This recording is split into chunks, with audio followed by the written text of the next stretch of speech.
অল্প মশলা, কোনো মশলা তেমন দিইনি। পেটের পক্ষে খুব ভালো। ডিম, মাংস, টমেটো কুচি, পেঁয়াজ কুচি, লঙ্কা কুচি আর গোলমরিচ গুঁড়ো। নমস্কার বন্ধুরা, মল্লিকা কিচেন উইথ ভিলেজ ফুডে সকলকে স্বাগত। বন্ধুরা, আজকে আমাদের সকালবেলা অল্প একটু পাস্তা রান্না করব। তা কী দিয়ে করব? তা বন্ধুরা, ওর বাপি এখন মাংস নিয়ে এলো। তাহলে রিক বলছে যে মুরগির মাংস দিয়ে মা পাস্তা করো। তাহলে এই মুরগির মাংস, টমেটো, কাঁচা লঙ্কা আর এখানে পেঁয়াজ আর আলু কুচি কুচি করে কেটে নিয়েছি, আর একটা ডিম নিয়ে এসেছি। তাই ডিমটা দিয়ে বন্ধুরা আর এই মাংস দিয়ে আমি আজকে নর্মালভাবে একটা পাস্তা রান্না করব। কড়াতে বন্ধুরা জল নিয়েছি আর নুন দিয়ে পাস্তাটা সেদ্ধ করে নেব। পাস্তাগুলো জলে দিয়ে দিলাম। সিদ্ধ হয়ে গেছে বন্ধুরা, জলটা ঝরিয়ে নেব।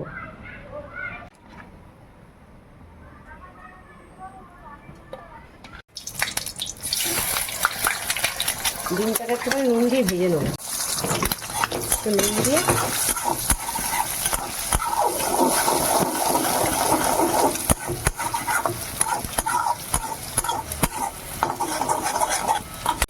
ডিমটা ভাজা হয়ে গেছে, এবার নামিয়ে নেব। বন্ধুরা, খুব অল্প তেলেই আমি এই পাস্তাটা করব, আর খুব কম কোনো মশলা ফসলা তেমন কিছুই না। একটু নুন দিয়ে ভেজে নিই। একটু নুন দিয়ে মাংসটাকে একটু ভেজে নিচ্ছি। মুরগির মাংস, সলিড মাংসগুলো কুচি কুচি করেছি। মাংসটা ভাজা হয়ে এসছে, এবার আলু আর পেঁয়াজটা দিয়ে দেবো।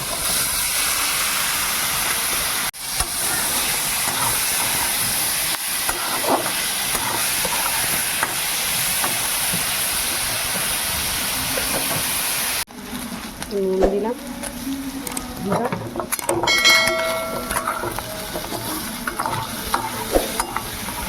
তখন মাংস ভাজাটার সময় তো নুন দিচ্ছি না, আলুটা ভাজার সময় নুন দিই।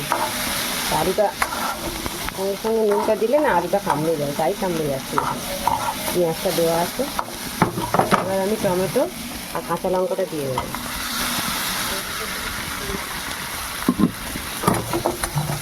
তেমন মশলা দেবো না, শুধু গোলমরিচ দিয়ে এটাকে আমি রান্না করবো। কোনো পাস্তা মশলা নেই, কোনো কিছু নেই। বন্ধুরা, আলুটা দেখুন সেদ্ধ হয়ে গেছে। এবার আমি পাস্তাটা দিয়ে দেবো। ডিম আর পাস্তাটা একসঙ্গে দিয়ে দেবো।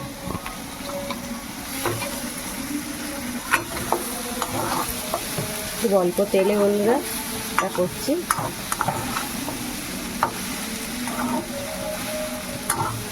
এভাবে নেড়ে চেড়ে তারপর আমি গোলমরিচটা দেবো।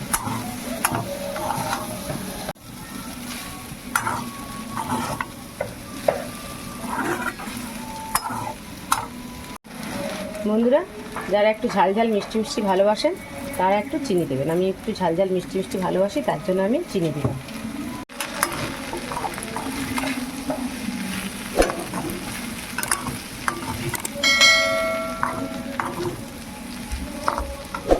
এবার আমি গোলমরিচটা দিয়ে দেবো।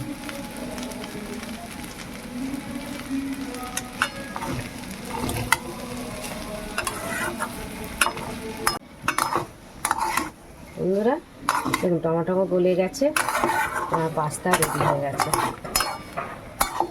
অল্প মশলা, কোনো মশলা তেমন দিইনি।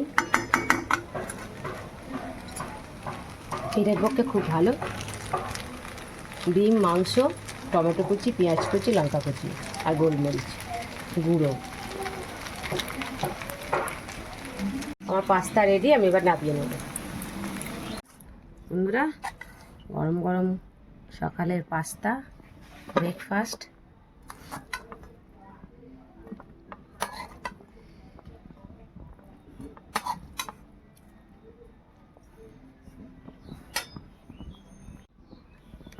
বন্ধুরা, খেয়ে দেখি কেমন হয়েছে। দেখুন মাংসটা দেখুন নরম হয়ে গেছে, দেখুন গলে গেছে।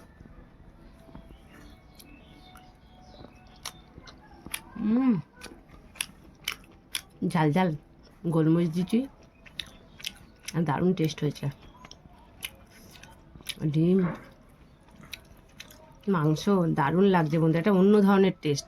পাস্তা মশলা দিয়ে একটা অন্যরকম লাগে, আর এরকম গোলমরিচ দিয়ে শুধু করবেন এটা অন্যরকম লাগবে। তাহলে বন্ধুরা আমার ভিডিও প্রথম থেকে শেষ পর্যন্ত দেখবেন, তবে আমার ভিডিও বুঝতে পারবেন। আর আমার ভিডিও যদি ভালো লাগে অবশ্যই অবশ্যই একটা কমেন্ট করবেন, লাইক করবেন। কেমন লাগছে না লাগছে আমার ভিডিও দেখার জন্য আমি বুঝবো কেমন লাগছে না লাগছে আপনাদের, তবে তো ভালো লাগবে বলুন, আমারও রান্না করতে ভালো লাগবে। তাহলে কমেন্ট করুন, আর নতুন যারা বন্ধুরা দেখছেন তারা অবশ্যই অবশ্যই সাবস্ক্রাইব করুন। আর নতুন ভিডিও নিয়ে আসছি আমি, ভালো ভালো ভিডিও নিয়ে। দেখা হচ্ছে নেক্সট ভিডিওতে। বাই।